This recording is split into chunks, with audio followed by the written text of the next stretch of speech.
Well, the reviews are finally in for Kirby Air Riders, which you can finally settle which game is better in 2025. Now, I just wanted to start this video off by saying, your opinion is your opinion. Don't let anybody change this. Don't even let me change your opinion because, hey, I'm just some idiot on the internet. But anyways, let's get straight into Kirby Air Riders and these mixed sort of reviews. Alright, so starting things off, Kirby Air Riders has scored a 78% on Metacritic, which honestly is a good score because if you don't remember, the original GameCube version scored a 63%, which was definitely a very interesting time, but I guess it's true because this was a different time, so we can't really compare them nowadays. But if you really look at them, look closely into it, one of the big thumbs up in my opinion is that this game really is the GameCube version, but quite literally took everything that's inside of the GameCube version, stuck it into this version. It was like, you know what? Here you go. You don't ever have to play the original GameCube version again because, hey, it's all here. As of this Metacritic review, really explains a lot of things. Now, also, we got a lot of good things about this game feeling good. Like the game controls and everything feel great, which is honestly a very good thumbs up in my opinion as well. You also have the sheer amount of content, which, hey, one of the big things was this game has more content than any of the other games, which you want to see. You want to see a lot of content. Now, where it goes into a mixed review is starting off with the content as well. Now, for some reason, people are comparing this directly to Mario Kart World and Sonic Cross World, which, hey, I guess we're all doing here. Now, this isn't a kart racing game, and it falls short in kart racing game activities like if you're looking at Sonic Cross World or Mario Kart World. It's not the same as a normal kart racing game, and it feels a little bit lackluster, which I guess I can understand where these reviews come from. It is a little bit boring in just the standard mode, but where this game really shines is all the extra game modes. And you can think about this game as the Mario Party when it comes to kart racing games, which, hey, I think this is still a thumbs up in my book, and I think maybe the reviews are a little bit misleading. Anyways, there's definitely a lot of things. Now, another thing is there's no acceleration button.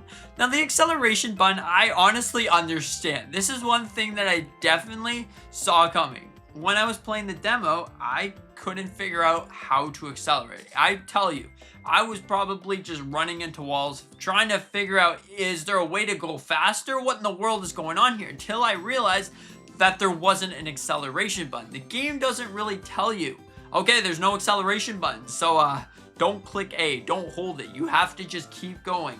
And honestly, it's a little bit of a sad thing or a sad note because I kept running into walls. Like, I swear, I kept running into a wall, hitting one wall after the next wall after the next wall because I couldn't slow down, I couldn't stop. And yeah, that's where that negative review comes from. Now, also, some players are just saying that this game completely sucks for some. Yeah, we're not even gonna. Oh my. Yeah, we're not reading this. Okay, so moving on to Sonic Cross Worlds. This would be the number 2 sort of game, which is an 82% on Metacritic, which all these reviews honestly just really surprised me. I don't even know why we're basing this off of reviews, but should we go all platforms or sort of platforms? Because if you look at the Nintendo Switch version, that is a 76% on Metacritic, but if you look at the main version itself, that would be an 82% on Metacritic, which overall is still a really good percent, but let's just say all of them. So one of the big green sides about Sonic Cross World was the amount of content. Once again, you have so many different tracks, you have so many different ways to play, and the cool part about being able to go between portals or between worlds as playing a race is honestly really awesome. Being able to unlock and fully customize your kart is also a really good thing, and the music in this game slaps. But every single music in every single game slaps, am I right? They're all really good, and especially Mario Kart World. But overall, this is really, really good. There's also the fast pace when it comes to a kart racing game, which I guess, hey, every kart racing game's got to be fast paced at some point. You want to be like, hey, I'm cruising down the 7 seas, or should we say, I'm cruising down the track or the road or whatever it is. Overall, it's really, really interesting. some of the more negative reviews when it comes to Sonic Cross World is that it's too traditional. They couldn't innovate with enough things, which I guess is fair. You always want to see some more innovation when it comes to video games as a whole. Another complaint here is the controls. Now, the controls are a little bit more stiff than any other game, which it's definitely something that you get used to, but I don't really see why this would necessarily put an effect on it, because as you play games, of course, you can't directly compare the controls. Every single game is going to have a different amount of controls, which I guess we gotta live with here. But overall, Sonic Cross World Racing is also another really, really good racing game. But then in our #1 slot, or where Metacritic players say that this is the best one, is Mario Kart World. Now, Mario Kart World definitely gets more hate than it deserves. I honestly think that this game definitely is great, and all the reviews about this game are honestly really good for the most part.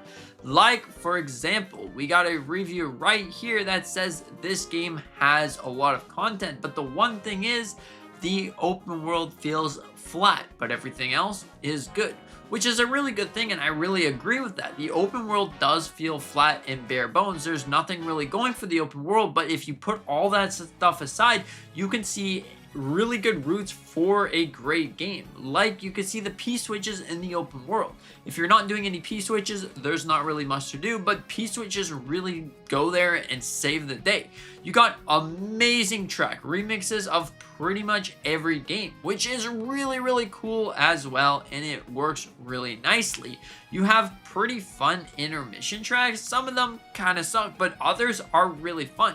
One of the big complaints, however, is of course the intermission tracks. You want to be able to play 3-lap races online, and that is something that we still don't have to this day in Mario Kart World. Now, you can of course play 3-lap races online, but it's not intuitive. Like, just being able to click a mode, okay, 3-lap races, and players of Mario Kart World, as you know, was the fact that this game is $80. Now, $80 for a Mario Kart game obviously is a lot, and the fact that this wasn't the greatest Mario Kart game ever is a very, very shocking thing, and I see where a lot of players got upset about Mario Kart World, but that still is an 86%. The sheer amount of being able to explore wherever you want is pretty cool, but again, there's not really anything to do in the open world, which is like, you know, I mean, I can go freely explore, but then again, what am I gonna do? Okay, I could collect P-buns and do other things.